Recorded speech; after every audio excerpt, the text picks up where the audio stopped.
Today I'm going to be the Reverend Mooney. I acknowledge that the Alberta people, coming to you from the place known as Calgary, would like to acknowledge that we are on Treaty 7 territory, the traditional territories of the Blackfoot Nations, including Siksika, Piikani, Kainai, Tsuut'ina, and Stoney Nakoda First Nations people. We acknowledge all of the First Nations, Métis, and Inuit, whose footsteps have marked these lands for centuries. Thank you. For now, it's my great pleasure to introduce Malcolm Mooney. Thank you. Thank you very much. Well, thank everybody. Um, Today I'm going to be the Reverend Mooney. To some extent, I hope. Anyway. I said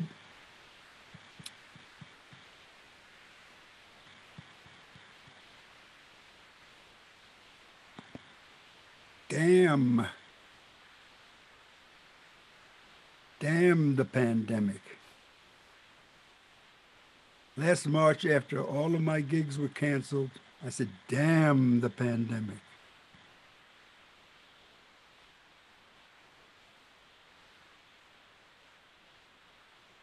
Then I started these drawings.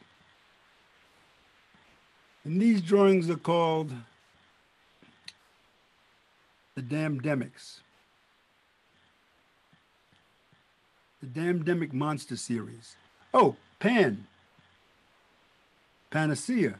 Oh, damn. Panama. Oh, Panatella. Oh, damn. Damage? Damn. Panorama? Pancake. Oh, pan-broil? Oh, Damascus. Damn it, damnation. Punjabi. Pantry, panzer? Oh, panchromatic pancreas. Oh, pandowdy panel. Oh, Damascus. Damp, the damsel. Panatella. Oh, pandowdy, panoptic, panorama, panpipe, pantry, panzer, pantheism. Oh, panache. Oh, where are we now? Pancake. But the pancake led to the pancreas. Pansy.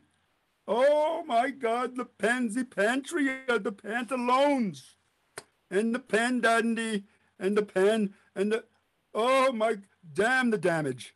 Oh, Damascus. Oh, panacea.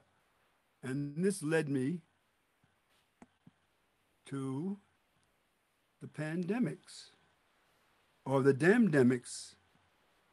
And the damndemics left for Panama. Oh, pantry. The pantry. The panzers got to the pantry, and then Punjabi left for the panchromatic panda. Oh, save me, damn damage. And that's what we have today. As I said once before, we'll move right along into my story versus his story. Ghetto Dreamer. His story. My story. What is a ghetto? His story.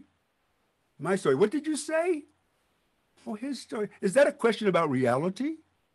His story. You're talking about philosophy. My story. What is philosophy?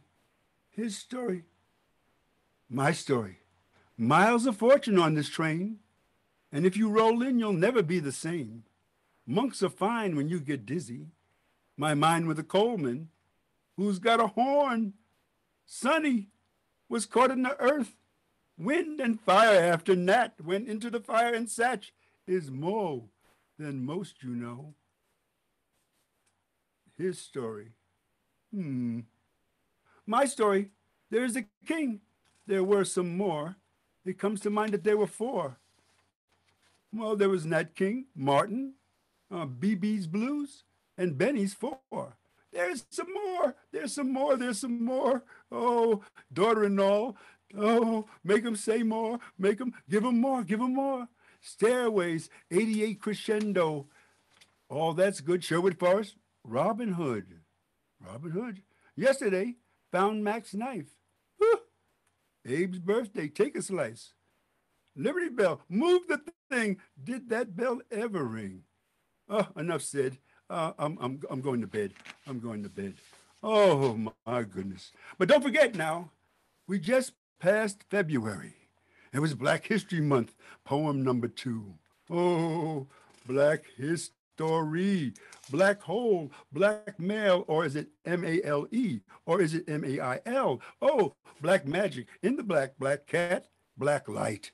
Oh, let's start with Black, my story. Born from the seed ovum and spermatozoa like you, started to grow, even my toe knew. Oh, it knew. Oh my, then my knee would become stronger, my bones would get longer, and then, like you, I would become older. I look over my shoulder and a scientist, years later, discovers a black hole. Another dimension that Captain Kirk, not Buster Crab, or Captain Video could ever imagine. An unknown theoretically, sound as theories go, a place where, like the Bermuda Triangle, you could appear, disappear, or maybe theoretically become a two-dimensional object, or on that plane of flat properties, a distortion, an abortion of what you were prior to entering a black hole. Black devoid of emanating light. This is in theory, a theory. For no light is coming from this, then you cannot see it. If light is not absorbed, what creates the warmth? Huh? So now, what is this theory about? About face? About face? Of race? Or is the theoretical disgrace surely about a race to be accurate? So, or what does this theory try to prove? For if one is black, or is the color of black, as in literature, are blacks wearing black hats? Are they wearing black hats? Are they the be-ad boys, or the be-ad girls? Oh, onward, black male or gender, black male, or MAIL or MALE. Okay, I haven't seen black male. The envelope came in other colors. It was purple and it was green. But it was not blackmail. Okay, but to blackmail a person. Oh, what about this person? This black MALE.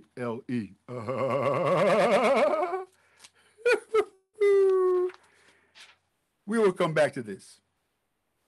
Black magic must be tragic. Is there white magic? And do most magicians wear black capes? And so if, why? Mystery. And when there are so many slaves to run the operation that is African slavery, right? Then we must be in the black. How do you phantom that? We must not be in the blood, the red, for that would mean there are not enough slaves to make a profit. A prophet in his own country. Oh my God, a prophet. Without a prophet, there is blood. Cut your losses, a black cat crosses my path. Oh no, bad luck. Oh no. Blacklisted. Blacklisted now. Let's go full circle. Where does for face value come in? Oh, you have an honest face? Is that only in monetary terms? Well, let's see. It bums me to think the language might stem from territory, a terror, territory, or a Tory full of terror. A Tory full of terror. A Tory full of terror. A Tory full of terror. Where is the black part of the territory? Oh my God. Or are we all describing something when tested by time does not actually Pan out, pan dowdy, pan out, pancake, pancreas. Oh, to be true. Theories pass through time, precious time. Sometimes they do not hold up over time. Someone else is bold, expressing their times, and then their theories fall under the wheels of time. Bend my mind and left behind a calendar from before, an idea about survival of the fittest, Earth being the center of the universe, but it is for some. And if there isn't any light in black, then where does black light come from? Is that just a theory? I end this with going to the next verse of the next poem of the next time of the next place. Do I have time to go on with space and time and uniting the states under the guise of what do we agree upon? Have all our hopes and dreams gone? Have our minds found the perfect enemy to unite our states into eternity? Not Canada, but the USA. Has the pendulum swung back to the late 30s? Have my friends and neighbors become dirty? Are we suspicious of each other? Has that begun? Have the United States turned and run because our shores, that's down there south of us, have felt the gun, the bombs, the which we deplore, the ununited forces of the evil that came from our loins? Has the ununited begun? So what does it take to unite the states? The lack of fear, the lack of hate? Has the enemy, mad cow, mercury overcrowding, offshoring, non-educated education, non-caring waiters, brutal ice skaters? What energy does these United States need? Oh, so they can heed the policy dance of the masses in the greed's trance, the dance that starts this nation toward a time, an ununited front toward the closed eye enemy that is within ourselves, consuming the views of the news, the unspoken falsehoods. Were you there? Did you care? And between all of this, has the gold medalist, the female swimmer, the $1 million athlete, the $1.5 million agent, has our hopes grown dimmer? The house that is not a home, the dollar that was gold is gone. Uniting the states erst, the many people that have come to these shores, the many who had no wages but abundant chores, the whoopings, the beatings, the hangings, more, please no more. Let us start with that. For the sake of many, the apology has not come to right the wrong. That is the beginning of the uniting song. Before this, to clear the air, to clear our conscious debt, we came to these shores with disrespect, with weapons of mass destruction, with weapons of mass destruction, to break treaties that had been made, and also to enslave, to blanket death and move to those places to the outskirts of town, the reservations that had no hotels, the killing of the animals, a man and woman and child to cause a nation to divide. Oh, say, can you see? There must be an official apology to unite the states from its past history. Oh, its past history of making misery. People have arrived to have their names changed by official decree. Some have reported for jobs at the parish to become free. Their story is mine, so I ask, oh, say, can you see? Unite in the acknowledgement that there have been some wrongs. Then we begin again with the united song. For those and these and they and them, the United States might not have long to get their business straight. We must be Courage Gate, acknowledge and thwart off hate. All who come are not with hate.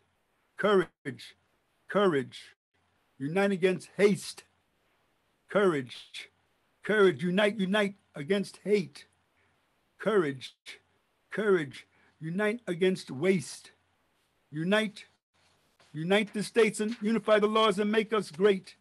Give the rights back to the poor sons and daughters. Stop jailing those for your fun. For your fear is that you'll disappear. Can you see this? Is this clear? Unite the states. Has the melting pot melted from so much heat? Has the stage been set so we repeat? has the treatment of the yellow star, the idea from a dictator not yet so far to cause the people to be misled instead. So unite the states, don't hesitate. Greatness can fall from grace. Unite, unite, unite the states. And if I must have some time, I will try one thing before I go off my mind.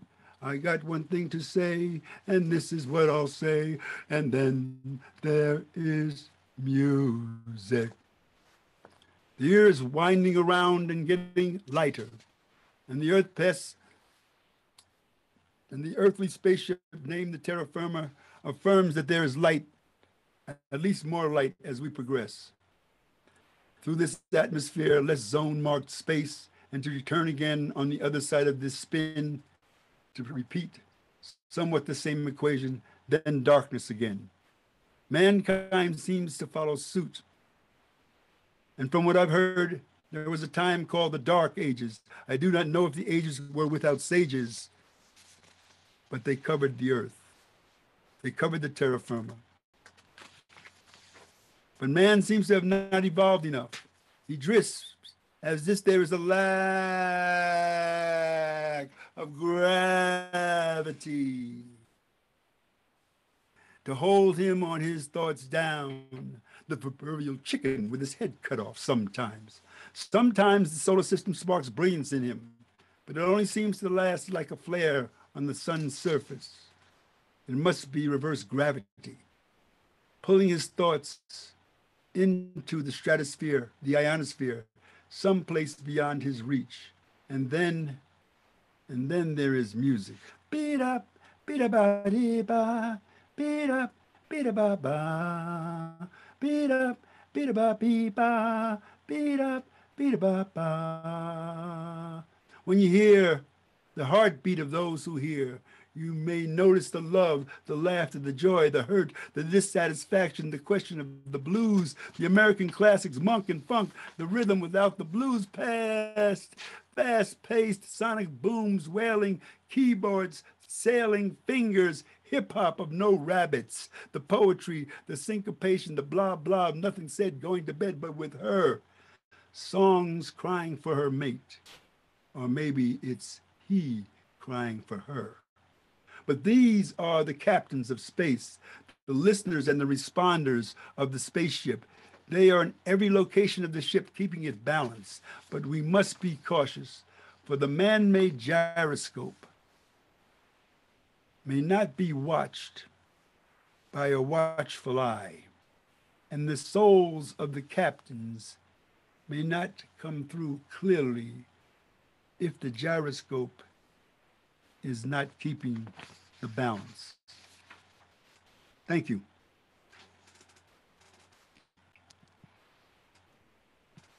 Thank you so much, Malcolm. That was amazing. Can I get you to go on, put your video on and unmute and give a moment of joy and all that great stuff? Yeah! Yeah. Yeah! Super good. Thank you. Encore. And then I think we're going to be putting the website in the chat. So if people notice, there is the chat function. So if you hear a line that moves you and you want to share that with everybody, or just usually with the poetry readings, when we have like the face-to-face stuff, there's that you hear people making like noises like oohs and ahs and all the audibles and stuff. So we can't really do that, but you can kind of have that in the chat if you so choose to do so. So please do check out malcolmmooney.com. Malcolm, thank you so much, because I feel that you reminded me of ways of looking at the world again. And I think that that's what good poetry and good artists do, is they make us see things in new ways. And even just with the, the sounds and, playing around with the things that we know so well, but just putting little bits of doubt and rethinking and acknowledgement in there. Thank you. I'll be thinking of that for many, many a day, as will everyone else. So thank you so much. You're welcome. Okay, so our next reader, David, you don't have a hard time at all. Our next reader is David Martin, and he is also in Calgary, as we're calling it. He is a Calgary-based poet and literacy instructor who also organizes the much lauded Single Onion poetry series. So he's one of those organizers and folks contributing to literature and literacy and joy in our world. His first book, Tar Swan, was the finalist for the Raymond Schuster Award and the City of Calgary W.O. Mitchell Book Prize. His work has also been awarded the prestigious CBC Poetry Prize. That's a big deal, David. So everyone, please put your hands together, your hands in the air, whatever you want to do to welcome David Martin. Thanks so much. It's very nice to be here. Thanks for having me and inviting me. And that was really amazing listening to Malcolm. So I'm going to be reading some poems from a new manuscript that's going to be coming out from New West Press in a couple of years, I think. And in this manuscript, it's focusing on geology. Geology is kind of a lens to think about our world, the environment, but also thinking about family relations and time and things like that. So I'm going to read a few of those poems. So the first poem is called Plastiglomerate. This is a scientific term for a new type of rock that has been discovered. And it's this bizarre, unsettling kind of human-made rock where in certain instances, plastics and other materials can kind of fuse through heat with sand and rock and make this new type of rock. So I was kind of unnerved by that. And the opening part of the poem sort of explores almost a bit of a history of different ideas of thinking about mountains and rocks. So this is called Plastiglomerate. This mountain swells with unfurled terrain tides. This mountain pickets the continental divide. This mountain lords its frozen obligatos over range road staves. This mountain writhed from the surf to stack its fins. This mountain corrals river riots and breakers battering the roots. This mountain bullies ocean airs into gambling away savings. Crows as they sulk, shirtless, parched down the lee side exit from town. This mountain's a suck-up to sun's aspect angle, self-conscious of its latitudinal rusticity. This mountain siphons lung bellows. This mountain's the shredded sin shell, marooned after the yoke flooded a mundane world. This mountain coerces Gorgon wannabes into fermenting mineral memory. This mountain chaperones us to a vacated beach, where we ransack forensic rucksacks and sacrifice a drained Fanta to the flames of a new fate. We fret the plastic silhouette in fishing nets, torture form and fire, bury the effigy under sandcastles, so it will hatch molecular hook hands to wrangle bilious basalt, cloak its hunks of coral shivs and snuffed shells. While we doze, bottle is abducted by subduction. And in deep time, dreams, the artificial moment is our contribution to the lithic record, signing a hail and farewell from the bedrock to the future. This next one was inspired by, I don't know where I came across this, but there was an astronomer named Percival Lowell who made what he thought was quite an amazing discovery. He thought he discovered canals on the planet of Mars, and he wrote a lot of books about it. He became really famous, and he kind of theorized that there must be these creatures that would build these enormous canals. And I was kind of fascinated with his work. There was one small problem, and that was that he was wrong. So, but this poem is kind of from his point of view and from his, what I imagine his voice would be. This is called The Canals of Mars. Each evening, I coax Mars into my vision's tunnel. Channels of Mars furnish deserts, irrigate sounds. My Mars breeds beings 20 times my size, tends desiccated fields and parched craters. My Mars mails hours to a Hades signalscape. After the harvest, my Mars blushes deeper rust. My Mars hibernates until the compass of our hearts thaws in my breath. My Mars tattoos its face with scars for me to probe. My Mars dissects its mistakes as a daily drill. My Mars will mother when I cry, lure me to its window with a wail, and dream of when I resolve to come for good. My Mars teaches what to make of the little left of myself. My Mars refuses to speak about us. My Mars is a sight that sighs at leering minds, nullifying night while spinning under my eye. My Mars treats all eyes as spies. But why, Mars, does the sky shut its lid when I expose your prize? Mars, you lash my eye, veins scoring your body, and my eye blink sees my Mars, my eye. Still on kind of this geological vein for this one. This is a poem about Nicholas Steno, who was a 17th century, I think he was a monk, but he's kind of considered the father of geology in terms of making some discoveries about stratigraphy and the age of the Earth, and between his scientific work and his religious convictions. And so even today, there's kind of this battle about who's going to claim Nicholas Steno sort of for their side. The first line in this poem is 100% true, and following that, the percentage may vary slightly.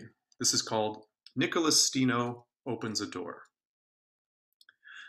Mr. Medici was kind enough to mail me a shark, and when I had fitted my head within its jaws, I saw its teeth were not strangers, like those feisty angles I tread upon when beach-bound.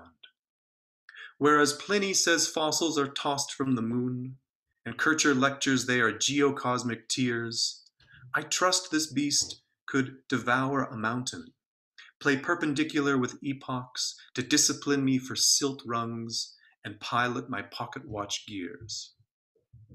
I remove my mind from this mouth and chant, a carnivore is a door to our petrified future.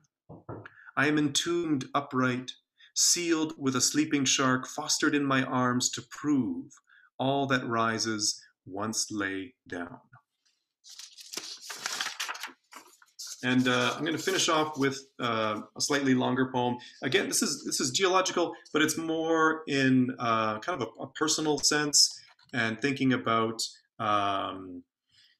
family and time and the environmental changes that we can see. Normally, when we think of geological changes, it's over millions of years, but we're also seeing some changes in our own era, particularly with glaciers and things like that. So that's what this poem is about, and also my brother. So this is my last poem. This is called Eroded Travel. The car pitches west under Devonian shades, while our kids limn drumlins swelling past windows. We should be sighting front ranges, but Yamnuska's scalloped mask is swarmed by a stratus pack. We're bound for a glacier's snout, more monastic with each season, which rations out chatter marks between ice today and when I last faced the terminus. Stretch break by a scarp announcing its anticline.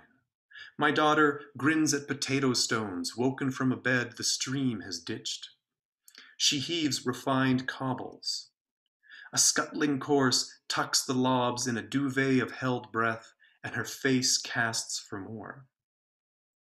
Tacoed rock in hand, my son asks why earth folds itself. With my boots ruffling water's zeal, I wonder how to render the years for bending shale, when this trip to him makes an era. If we took this creek at its word and braced for an argument with the city, we could alight at a shore to watch high-rises accumulating and drape our arms over a lacquered bench engraved with my brother's name. The highway unveils a cement plant, shoots gnashing a carbonate cache. Stalks strip the quarry, wad up prey, and hoard clinkers in a sealed dome. In lieu of erosion's slow slashing, these cookers increase nature's speed, deposit concrete along the trough and into braided roads. Continent's ballast is rebalanced by shells and bones paving our path. A man my children will never meet. The date is concretion in my mind, a swelling nucleus that siphons memories embedded in tide strata, exposed by a voice on the radio that fractures an outcrop, revealing this strange ball of grief. 13 years since he died. My son begs the disc to skip, skirt the skin of water's machine, but he gives up in a sunken galumph. His arm's young arc can't master the knuckle-knack needed to syncopate a flowing ostinato, while my wife whips stones that suture across liquid wounds.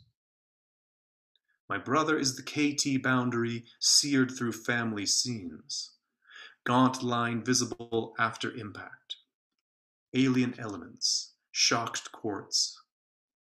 Cross this threshold from rock to room, his mute moraine of clutter, empty fridge, cigarettes in the freezer, signature signifying he's not coming back.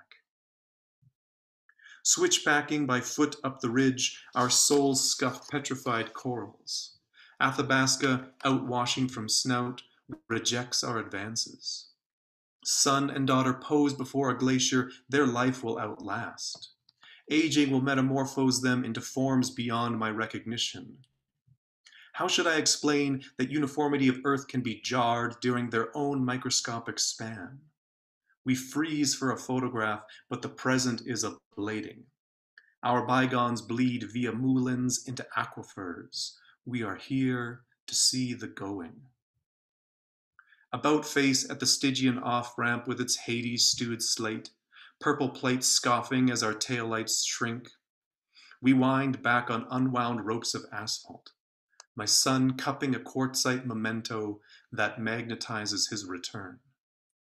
Ice remains a retreating burden. Wind rasp curdles in my ears. And that's it for me. Thanks so much for being here today and listening, everyone. That was amazing. Woo! David, let's make some noise for David Martin. Woo! Woo! Thanks, David. So I just feel like thank you to all the poets today. I feel like I'm sponging up all these rhythms and sounds, and I didn't realize that it was a bit dry. So thank you for all of that. And David, your work right now is so significant considering what's going on with the mountains in Alberta. So if folks don't know what I'm talking about, please Google it and just see what's happening there, because we'd like our mountains to stay mountains. That's one thing. I noticed in the chat that Larissa had mentioned the personal is geological. Yeah, and I think that is so true and devastatingly so, as is your work, David. So thank you so much. Okay, before I introduce our next reader, I want to thank some other folks. So you may have noticed sort of this person hovering. He's on the upper left-hand corner for me. I'm not sure where he is on the grid for you, but Andrew Forbes is, he's sort of the Wizard of Oz. So, but you know, the curtain has been opened. He's doing all of our tech wonderfulness. So thank you, Andrew, for keeping us with sound and visual and organization and all that. And even with a 7-month baby in the household. So even more props to you for that. I also want to thank the board of directors. Now, Sherry D, is this the board of directors for Word Rock? That Courtney and Wayman and everybody? Combined.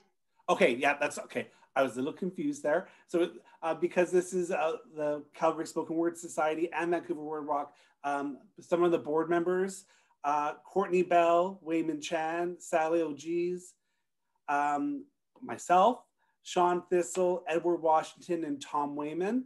So these are some of the folks who are doing the behind the scenes magic and wonderfulness to bring the poetry and all the joy out there. I also want to thank Calvin Becker, who's another person doing miracles and magic behind the scenes. So we've got that. Okay, so all right. I've also, on a fun little note, I've noticed our next reader occasionally vaping, but every time he vapes, I think he's playing a very small flute. So it makes me laugh. So there you go. So our next reader is Tawaham Biga. Tawaham is a Lutsilke Dene Plains Cree poet and spoken word artist from the unceded Musqueam, Squamish, and Tsleil-Waututh territory. Their Scorpio moon-ass poems expose growth, resistance, and persistence as a hopeless, two-spirited, non-binary sad boy on occupied Turtle Island. Beyond the page, Tawaham has battled the injustice system of BC and was eventually incarcerated for a 28-day sentence after a 2-year battle for his land protection work against Kinder Morgan Trans Mountain Pipeline expansion. That's bullshit, and I can't begin to thank you for your work, but also your sacrifice in that way. Back to the poetry, Tawaham is performed at and published with numerous festivals and events across the country, too many to list. He is also an alumnus of KPU's BA Creative Writing program. And I'm really excited to announce, I think this is the first public acknowledgement of this, that Tawaham's first book is forthcoming with Nightwood in the spring of 2022. So this is a wondrous occasion, and I'm so happy. So please, everyone, please welcome Tawaham Biga. Tanse, Tawaham Natsika San, Saze Tawaham Sui. Yeah, I'm here on the unceded land of the Musqueam, Squamish, and Tsleil-Waututh peoples. Setsi John Thomas, E Isidore Thomas, Setsune Mary Crooked Hands, Aqua Nukum Teresa Dumain. Just want to mention, you know, my land is up in the Northwest Territories, even though I was born in Surrey. These aren't my lands, which as somebody who's like here, and I know I want to just be working in solidarity with the host nations. That's part of why I got involved in a lot of land protection work. It's important to me to be a good guest, especially since I never asked for permission to be here to begin with. And I guess I'll start there. So when I was in jail, my uncle Stacy, who was in jail with me, two older Anishinaabe folks who were also doing the same kind of work as me, we were in there together, and he just like comes up during one of our little 30-minute, we get to walk around the cell block. You know, it's COVID, right? You know, we're not really allowed out of our cells except for that. And he comes over and he slaps down a book, and it's just some really trash fiction, just garbage fiction book that he found in the little cubby that was like downstairs. And I was like, oh, there's books here. And so I like went looking in the cubby, and I found an anthology of Canlit from like the 70s. The three things I'll mention is, one, I saw Duncan Campbell Scott's work in there. And I did my own version of tearing down a like J-Mac statue and just kind of ripped it out of the book and was like, you know what? People are already in prison. They don't need to read this, be forced to read this. And then I finally read Leonard Cohen, which people have been bugging me to read. And Leonard's great. And you just had to put me in jail to finally read him. And then I also came across Patrick Lane's work. This first poem I'm sharing with y'all is called The End of Cages, after Patrick Lane's The Bird. I am a bird, beak-pecking graces from a feeder before taking flight to build a nest in front of a tank farm. Hands clasped around me that I could not fly from. My feathers become blood and bone rattling on iron bars. I am told I will die handled, but they handle me anyway. My only wings are words, beating on painted cinder block, cracking open glass window. This poem is a bird, flitting free from the gaps in the steel grate, clasped over the window. Yeah, that poem that I read while I was in there gave me great solace, and luckily they allowed me to like write on paper and stuff, so that's what helped me get through. And now we're gonna kind of go back a little bit more in time to when I was dealing with the court experience, and I'm like sitting there every time I come to court with my notebook, thinking I'm gonna take notes or whatever, and poems just kind of come out. And we had this little silly situation with a security dude from Trans Mountain who was testifying with these like notes that my lawyer hadn't seen, and you know, she's like, hey, what, like, can you show me where you're like referring to? You keep looking at these papers. And then she like walks all the way across the courtroom. You know, it's like the most like dun dun like Law and Order moment you've got there. She's being real dramatic Sagittarius lawyer, and she's like, I've never seen this before. What are these doing here? They weren't logged in evidence. This is ridiculous. And so we ended up recessing, and then we adjourned for the day so that she could have a chance to review the notes. So I come in the next day, and I write at the top of the page, Mr. Beck's new evidence. Call it Ex-Cop Diaries of the Traveling Hierarchies. Needle Nose Executive Suite. It's conjecture, my lord, but I believe he does cocaine. This man put men in cuffs for 36 years before becoming security manager for Trans Mountain. He dons a Harper haircut and stands with entitlement abreast of red-coated, fur-traded, gold-mined, court-ordered, fort-bordered, drawn-quartered, pock-spreaded, deregulated, wealth-hoarded, mass-sacred, live, backward, booze, smuggled, gun-holstered, blade-scabbard, treaty broker, baby-boomer, divide-conquered, townhouse-gated, clan-faded, children taken, bloodbath-weighted, correctly stated, minds erased, and Canadian valued, settler, soldier. Except, instead of spreading disease and igniting cannon, he watches cameras and he pushes pencils to lay his pipes to rest. And now I'm going to share a little bit more musical piece with you.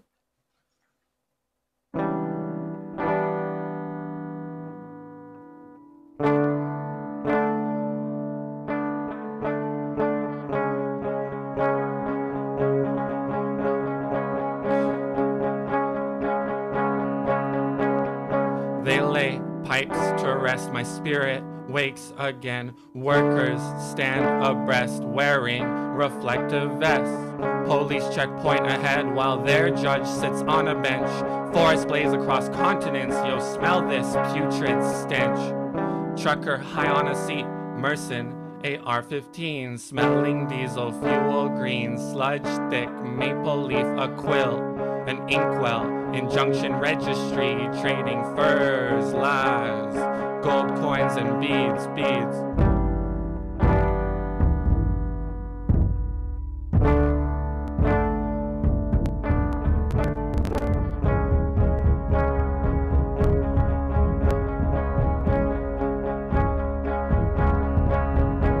Divided, captured, they make the bucket, we are the crab, without a treaty.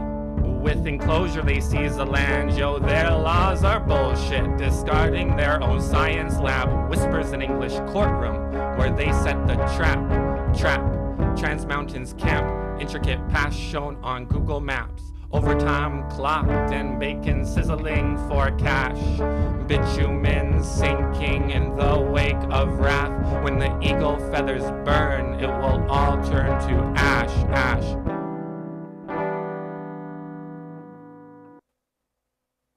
Masicho. That's the only musical piece I'm bringing to you, besides the music and the words, but I thought I would share at least a little bit. I'm much more breaking into that. The magic of loops and rhythms to tell stories in is just wonderful. And this next little short piece is just called Square Footage. I did not come here to bite bullets or pine for what's left over. Rain City is cloud cover and wants me to live in a closet, in the metaphor, and the $1,300 a month converted closet 1-bedroom. I won't surrender my desk and queen-sized bed for what doesn't fit. Even with a person I love, I cannot shed the too much that won't fit into their expect.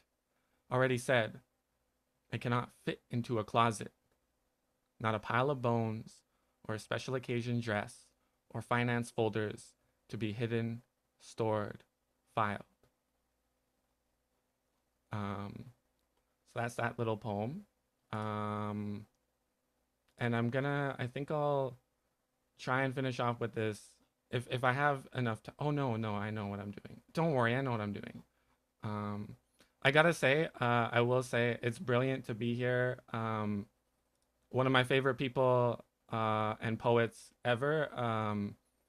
I'll shout out Ajulaine Cockett, who I know there's like a mentorship relationship, and then I have a mentorship relationship with Belay, and then I get to be in this space with both mentors, and then I also get to see another one of my mentors, Aslan. I get to be in here with somebody who invited me to do the Single Onion, or I was a part of his show with the Single Onion a couple days ago, and I get to be a part of that vibe of Calgary, so I can't do that without acknowledging Ajulaine Cockett for sure. So, and she's been real supportive in the next few poems I'll be sharing.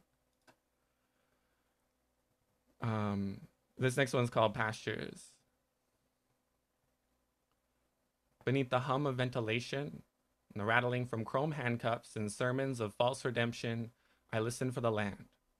Not a temple, but a sweat lodge holding this city. Trees and moss and grass inevitably piercing up from below sidewalks. The land holds. A church constructed atop. Godful dreams of propane cathedral hymnal. Priests in altar boys' robes, roped, others hung from rafters. I wake to jackhammer symphonies, drill holes, bore holes, and bullet holes, percussion, bell tower ricochet, gunshot chime. Whose skinhead? Whose white robe? Whose skin bled red? I have been listening to church, business, and bigots, schools of thought with body counts. The greatest mortal sin here is resistance. We are taught to forfeit spirit with obedience. Call it mind your own business. I can smell into the piss and rotten garbage the land is holding this city before passing out from lack of oxygen. Wake up from this dream and witness. Halo magic, distorted into legislature. UN drip loopholes for construction zone protections, no different from Indian Act proclaiming lesser than persons, or manufacturing belief through terra nullius and doctrine of discovery. The church found its way onto Wall Street with a choir of environmental degradation choruses. We sing for our breakfast, lunch, and dinner. Distraction day trips to outer city district factory furniture outlets. Sheep counting, carpet bombing. Keep your head down, your body close to the ground. I'm counting seconds between cathedral crescendos across continents. The land hears every song and doesn't forget. And then this next piece is called Prophet. Downtown, dehumanized harmonizes a peaceful protester / eco-terrorist false dichotomy. When taught to social distance from sky gods, invest in borders and businesses. COVID dines, while the opioid epidemic feasts on homelessness. From stolen homes. The next body bag in this pattern since swine flu, crack, tuberculosis, alcohol, smallpox. The land is still holding this city. Small fries, supersized, substrata sinking. The land should drop this city. In the meantime, blacksmith machine forges wires to transmit the sound of missionary bell tolls to remove our voice. The land has held this city. We purchase cords to retransmit our voice and fill streets with bodies, but still receive a pipeline. The land will hold inevitable spills while the oil well supervisor shill pays the fine, kills the contract between land and ceremony. Preacher on the alleyway loudspeaker rattles, "Go back inside. You can breathe. I cannot." The fumes and a toxin, an accelerant. The prophets, an intoxicant, an angel dust kinda high. CEOs file into the church with pastors and prophets. Kneel in prayer, repent, repeat. mining jobs and opportunities. I hear the rhythm of the New World Order, casket drum beating a funeral procession for the land preparing to let us go.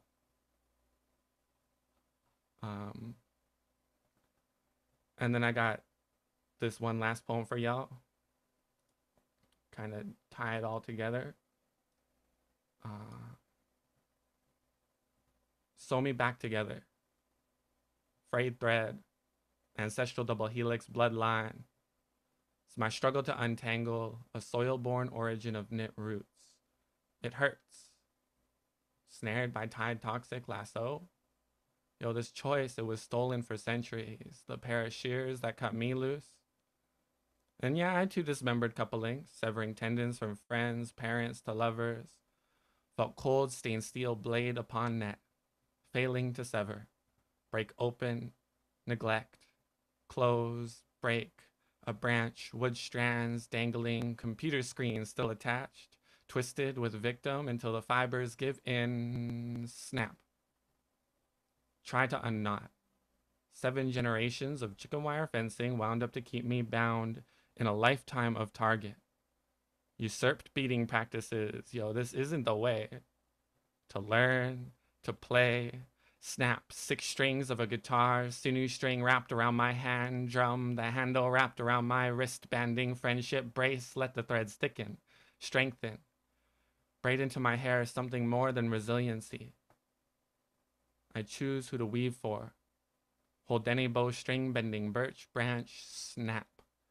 Yeah, that's a grappling hook arrow. Attached 1,000 thread cord. Tug, pull, tightrope, climb, 1,000-foot cedar. Balance, find, that double helix. Unsever, blood memory, remember. And I will also acknowledge, just as I'm closing, that Lee Miracle also really taught me a lot, like in all the times I've read her work and seen her speak at panels and things, that like when our memories are taken from us, it's a dismembering. And when we come back to them, it's a remembering. And that's all encoded in our bloods. And I just wanted to leave y'all with that. If you want to follow me on Instagram, you know, it's just my name, Tawahum. Yeah, I'm really excited for what's coming next. Masicho, hi. Thank you, Tawaham. Let's give some love to Tawaham. Woo! Check out, there's the, Andrew put up tawaham.com, as well as the Instagram that was mentioned. So wonderful to hear you work again. And it's great. Okay. Oh, well, this is just wonderful. I just want to remind everyone that if I know that you're enjoying this, and more people need to enjoy this. So please let your friends know about this. It's, you know, Sunday afternoon. It's a great thing. So the last Sunday afternoon of each month, we have this wonderful series. Our next incarnation is April the 25th. Okay, so I will remind you again at the end, but we have that. You can also check out the YouTube channel for this particular series. So we'll have different readers put up there. And speaking of YouTube channels, please do check out Sherry D's YouTube channel. She's going to start putting tons more videos and interviews and lots of stuff on there. But she needs some more subscribers. So please do that. Get some other folks to do that. And, you know, the more subscribers and stuff, the more content that will go up there. So it's, that's how it works. Great. Okay. I'm a little emotional today. This is all great. Thanks everyone for sharing your words and your, it's, you know, it can feel so isolating during all this pandemic times and things, right? So just, you know, seeing community and faces, and then hearing people caring and sharing their words, and it's life affirming. So I definitely needed that, and it's all about me, really. So thank you everyone for helping me out, right? So our next reader is someone that I've known since our second year poetry class at UVic in 1993. So there you go, Aslan Hunter. So Aslan Hunter is an award-winning poet, novelist, and bang-on educator. She's the author of 8 highly acclaimed books, including her most recent novel, The Certainties, which came out with Knopf in 2020. Aslan holds a BFA in creative writing and art history, an MFA in creative writing, an MSc in writing and cultural politics, and a PhD in English literature, where she focused on material culture, thing theory, and resonance. In 2018, she worked with the Canadian and NATO forces through the Canadian Forces Artists Program. She is faculty and co-chair at the Creative Writing Department at Kwantlen. We co-chair together, but I'm the chair and she's the chaise longue because she's so much fancier than I am. So please welcome the fabulous Aslan Hunter. Thank you so much, Billy. Yes, I am. I'm technically, I feel like the Ottoman, but I mean, I don't know. There is such deep metaphors. I'm really delighted to be here. Gratitude for the poets who preceded me. Thank you for your poetry, Malcolm, David, Tawaham. That was a gift. So looking forward to hearing Larissa read. It's been far too long. I feel the disconnect Billy is talking about to be in this room. To see Christine Lowther's face pop up. I mean, it's just a delight, new friends, old friends. So thank you for having me. I am, like Belay and Tawaham, I'm on the unceded territories of the Musqueam, Squamish, and Tsleil-Waututh people. My family have been in Canada since before Canada was called Canada. We escaped famine on the Irish side, and on the Scottish side, I think we came over for a better life. We were poor sheep farmers, but we were also, we've always been writers and storytellers. And actually one of my ancestors, Margaret Laidlaw, was one of the holders of the Scottish ballads. She was an oral teller, and Sir Walter Scott met her because he wanted to write them down. So I come from a long line of carriers of story. And I recognize that as I story in this place, I'm doing it on a land already rich in story, and I'm humbled by that. So I was going to read the pandemic poem, you know, for a laugh, so we'd all feel joy, just kidding. But I never said anything in North Vancouver, which is the name for where I live. But I did write a series in my last book, Linger Still. It's a beautiful Gasparro Press book. Just, they're so... I did set a poem in North Vancouver, and yesterday, about 24 hours ago, 7 people were stabbed in the library near me. 1 woman died, and I don't know who that was yet. And I think, is this my neighbor?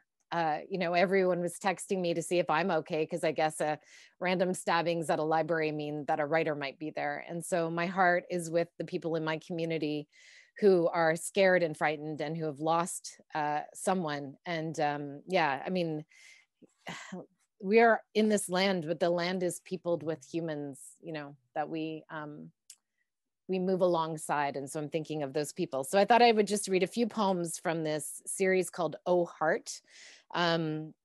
It's I think it's about 12 poems. I'm not going to read them all. I'm going to skip through, but it's quite lyric. So I think you won't be missing anything as I go in. So this is from Oh Heart.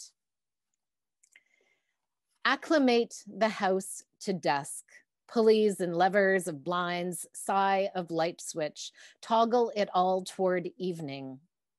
That I can make it dim at 11 a.m., close myself in, even Advent autumn, sling back the red tongue of the thermostat, that hound thirsty for water. The real summer obdurate sun, a pauper clanging her tin cup behind the curtains.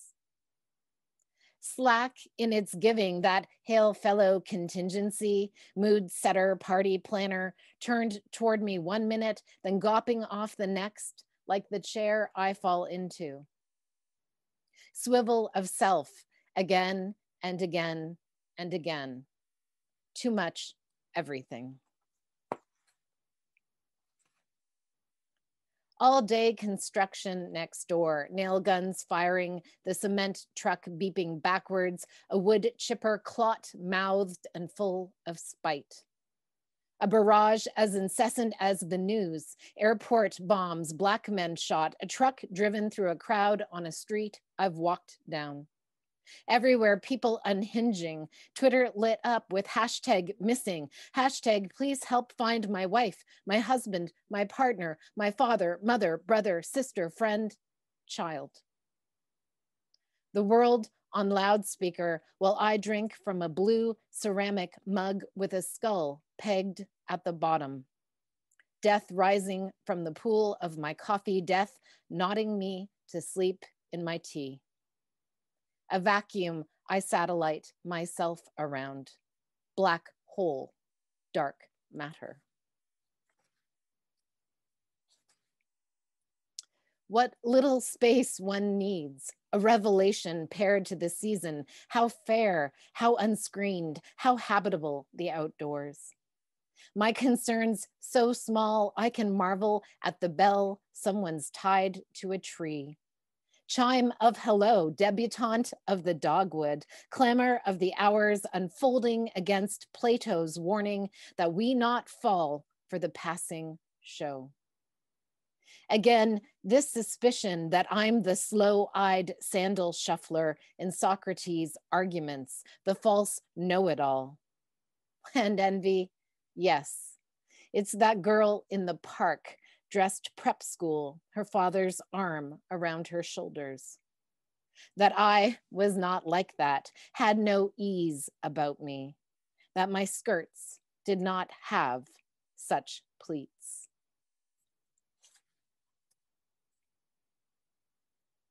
The banks closed, long weekend gusty, short on rent again, we sit in traffic bedecking the road, move in exhausted inches.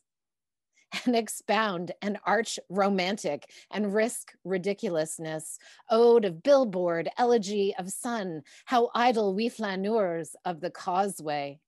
This city a parking lot of highways and byways, ornate bridges spiking the sky. These cash-strapped years, this city of accidents and jumpers, a hope-clogged transport. That straggle-haired woman in the Safeway, so tired, though her face lit a Sunday school epiphany when she looked into the mirror above the radishes and saw she was me.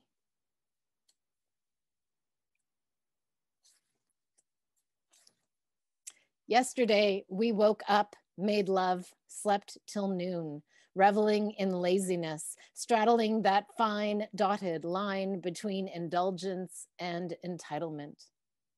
But today, again, I'm waiting out the weather. Warm front, cold front storms in the troposphere, that niggling fear that I sometimes love people just to see if the wall in front of me will turn into a door. The good weather temporary, the bad weather temporary.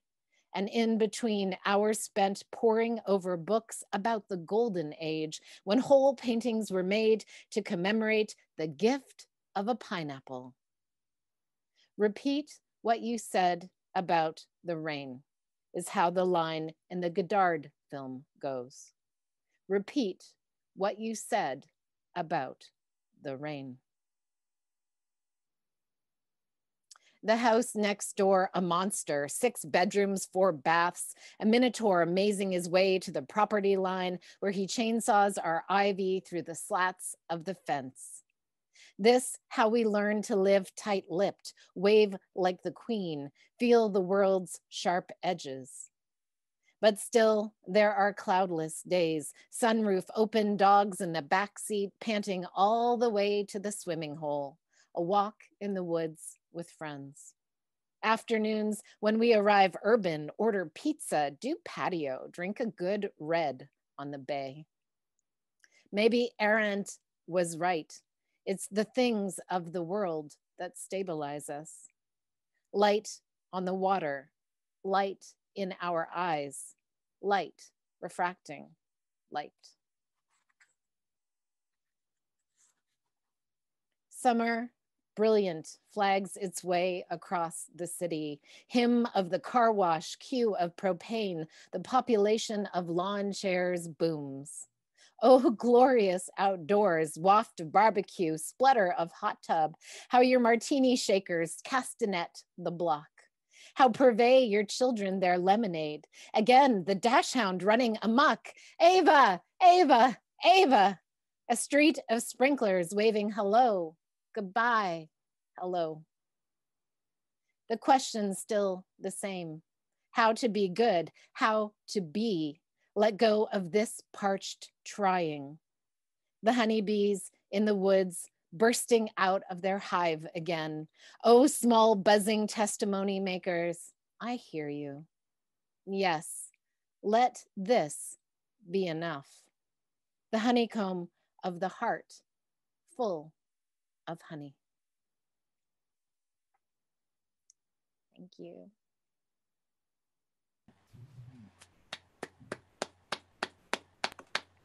Yay.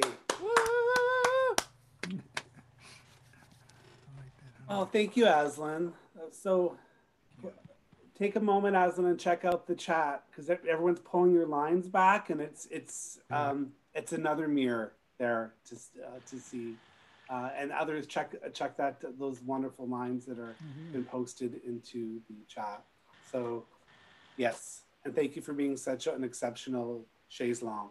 So that's good. I do. I feel like I want to acknowledge one other thing. So I guess I can't remember if it was yesterday or the day before, but Beverly Cleary passed away at 104 years old. And I thought about this and I had this realization that I think I have read more books by Beverly Cleary than any other author. Like, I don't think I've read another author. Like, I've read almost every single one of her books. And those were the Ramona books, the Henry Ribsey, Ramona Beezus, all those books. Those were the first books that I read.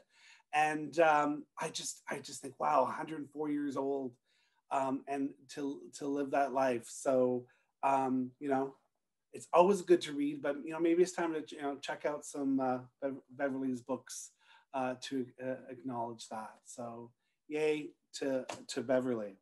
Okay, we have one final reader. No pressure, Larissa, for the reading. Larissa Lai has written 8 books, including Saltfish Girl, The Tiger Flew, and Iron Goddess of Mercy, which is just released by Arsenal Pulp Press. Saw the wonderful picture on Facebook and everything, so congratulations. Everyone, you can go to the Arsenal Pulp website afterward or to your favorite independent bookstore and purchase that book ASAP. She's the recipient of numerous awards, including the Jim Duggan's Mid-Career Novelist Prize, the Lambda Literary Award, the Estrella Award, and a whole slew of nominations that I just don't have time to mention. There's just so many of them. She is involved in cultural organizing, experimental poetry, and speculative fiction communities really since the late 80s. Larissa is one of those folks that has their fingers in many things and listens and identifies and takes note and takes advantage of opportunities. So thank you, Larissa, for being sneaky and super smart and productive. You have brought much joy to all of us. So I think apart from Sherry D, the person who best suited for this, series in many ways is Larissa, because she feels at home in both Vancouver and Calgary and has roots in both.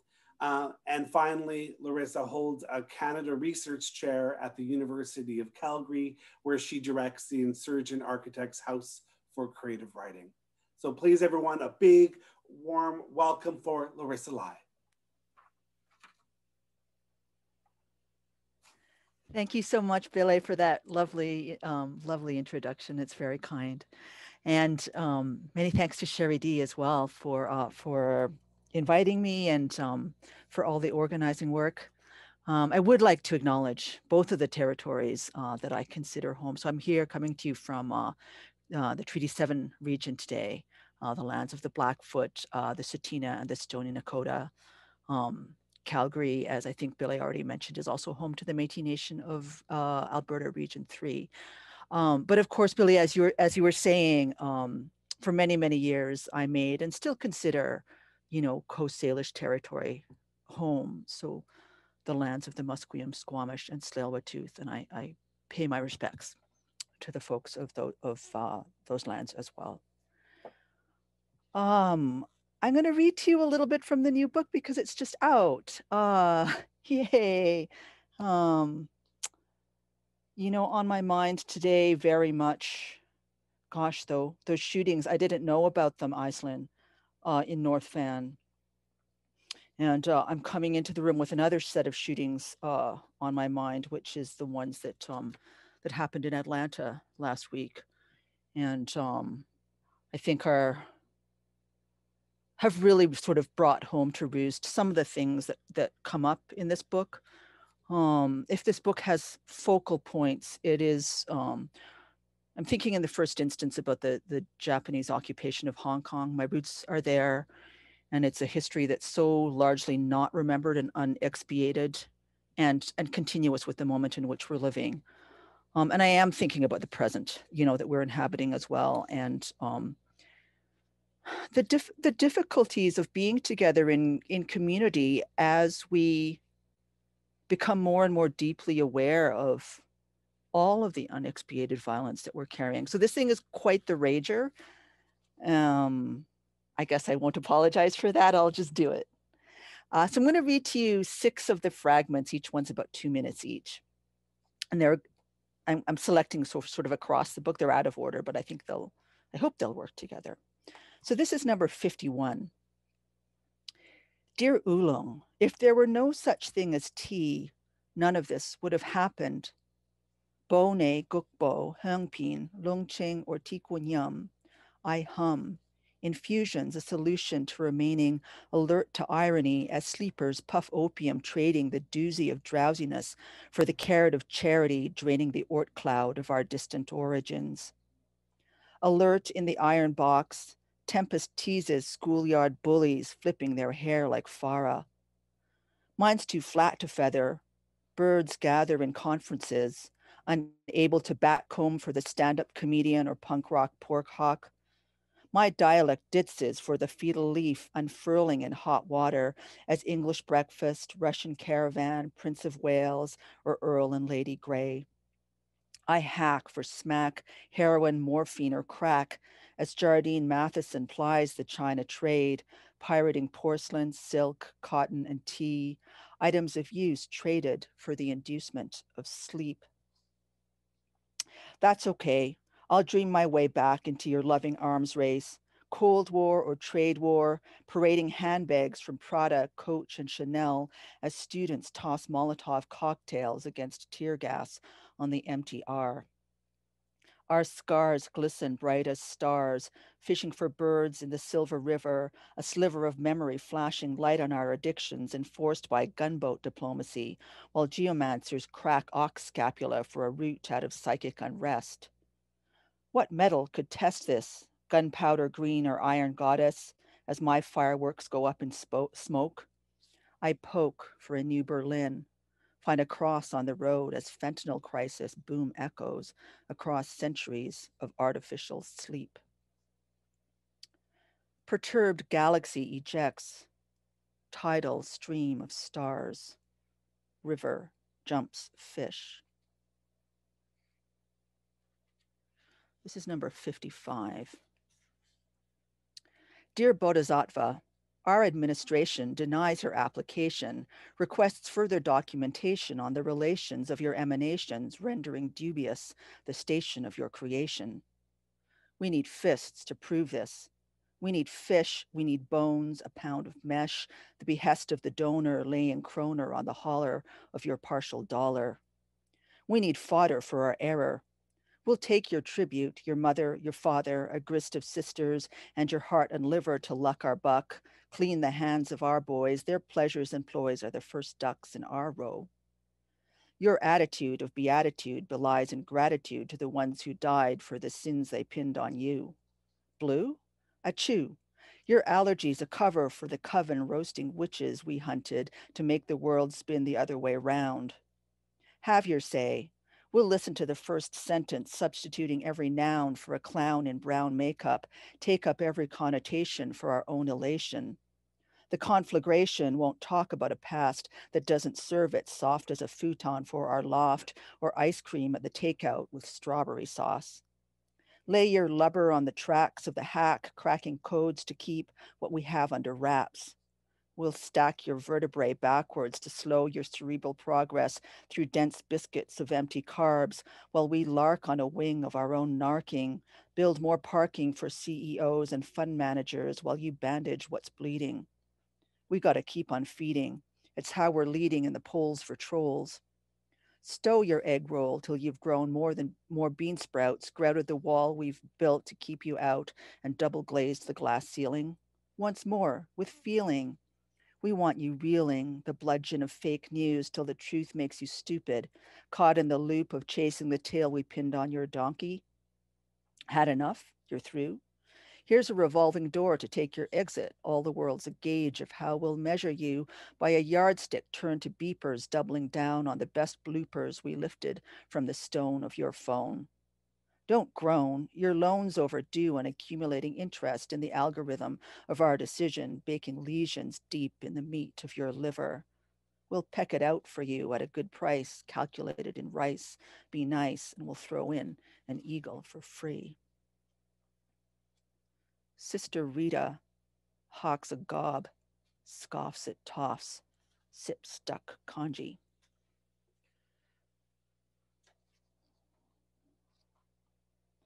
This is number 28. You might like to know that the Iris Chang referenced here is the Iris Chang who documented the rape of Nanking, and she's on my mind as a figure in this book. 28. Dear Saint Iris, facing the virus of where I couldn't look, my reflection's bloody glare, death bright and mutilated in the light of red sun violence. I'm silent, though it protects me not a whit. Don't quit. You haunt my monster clamoring in her cage of rage, my holy Asian kettled by the head of the baby hooked on the imperial bayonet, blood streaming from eye sockets, floats Cheshire grin thin and mad as grief on a stick, fog memory dense as flesh. Dear apocalypse, how of 1,000 yellow bodies blasted up in the dirt as a sign of drugged out American madness. I quiver, water ghost of the same river Kwai, riding the back of the world snake, earthquake, rumble of our fracked and finite future. Dear fishmonger, the war was only cold for the white man in Dear fishmonger, the war was cold only for the white man, alt-right in tight pants, never acknowledging the cost of greed, guaranteeing our safety pin only after gorging on our hunger. Dear Gorgon, how love slips away on duty's back, scales not for just us.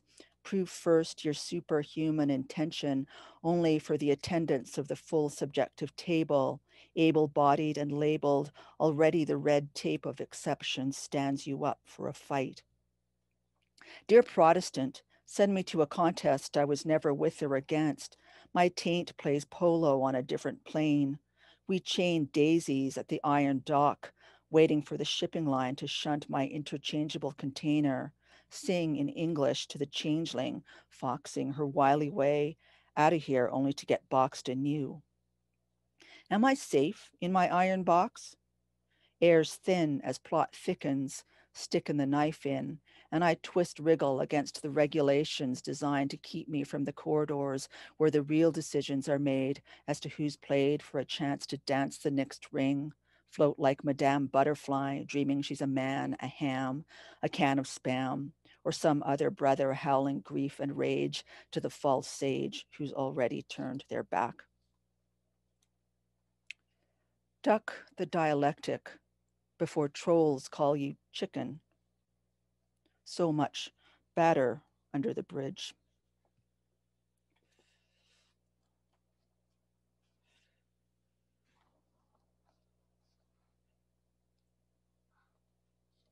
Okay, here's a kind of funny one. This one has a story attached. I got invited to sit on a panel on pluralism here in Calgary at the university. And I balked a little bit because pluralism, you know, for me is a sort of useful, but rather dated and limited concept. And when I told the organizers, I didn't really think of myself as a pluralist. I think they imagined me as not a pluralist in the other sense, and were quite offended because they imagined me, I think, as you know, somebody who embraces a racist agenda, and it was such a troubling sort of upside down and backwards kind of situation. So this fragment comes out of that moment. It's number 36. Dear pluralism, thick fish without history, managing my difference, finding the soft chair at the unequal table, squishing your wish for justice. You beat the socks off white nationalism, I guess. Under your cover, I fail to undermine the seeming self-evidence my body presents. I dish your platitudes, seeking a door to the core of what's in store, the happy colonial racing his place while burying the suffering. If the island's turtles all the way down, what joss can Prospero toss? Must every mask be gridded to split prairie for subdivision, the vision of land as perfect commodity supporting the lives of good Canadian families? My feet long to step off property, at last touch land. My homily swims a different river, seeks to stop the bop. Jackrabbit knives grass, hoping to pass a slim coyote in the night.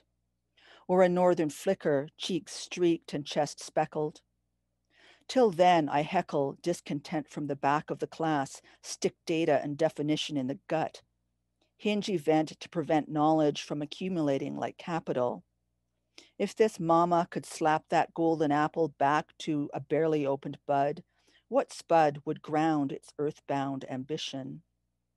Old lady wanders barren earth, seeks daughter as heifer, long lost to the economic abattoir as cities gobble children, piping prehistoric amoeba to sea. What boots click pavement, signal arrival at my door, revolution or secret police?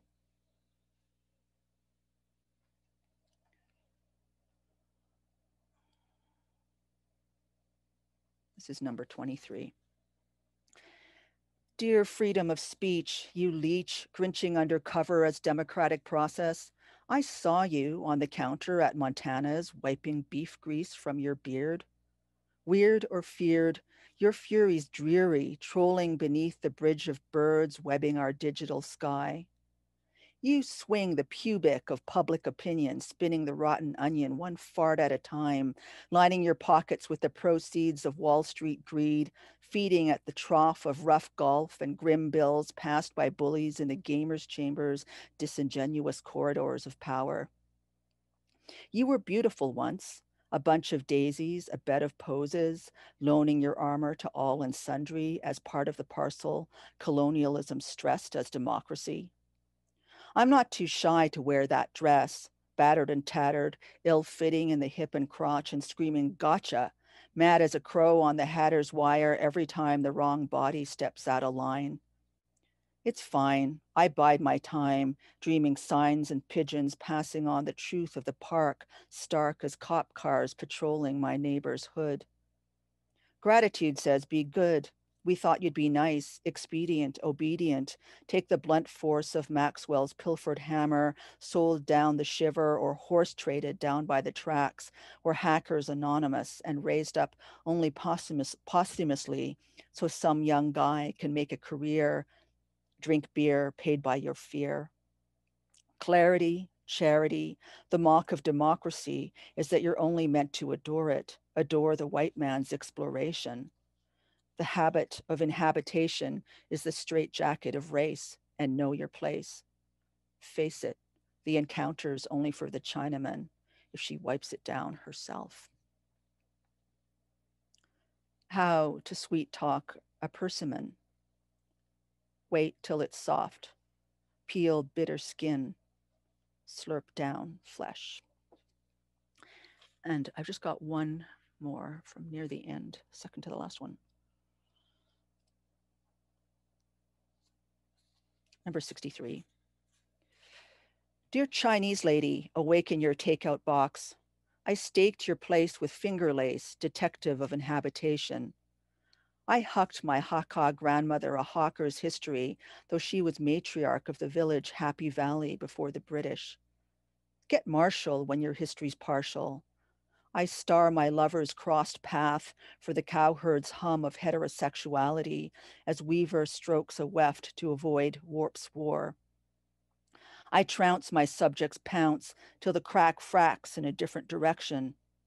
North by northwest or northeast, the least of my geese works her way south for the winter. Every weaver needs sisters to constellate her cosmos.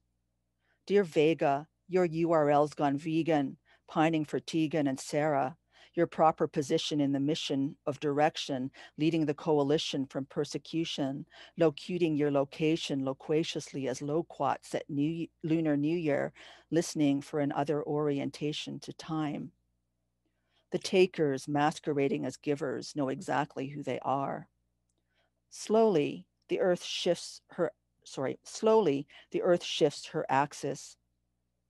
In the year 13,727, you'll return to your ancient glory, streaming a river of geese or magpies, squawk chatting the beauty of feathers, iridescent blue and green.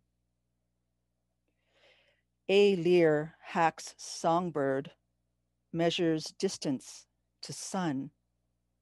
Helium giggles, time zone shift.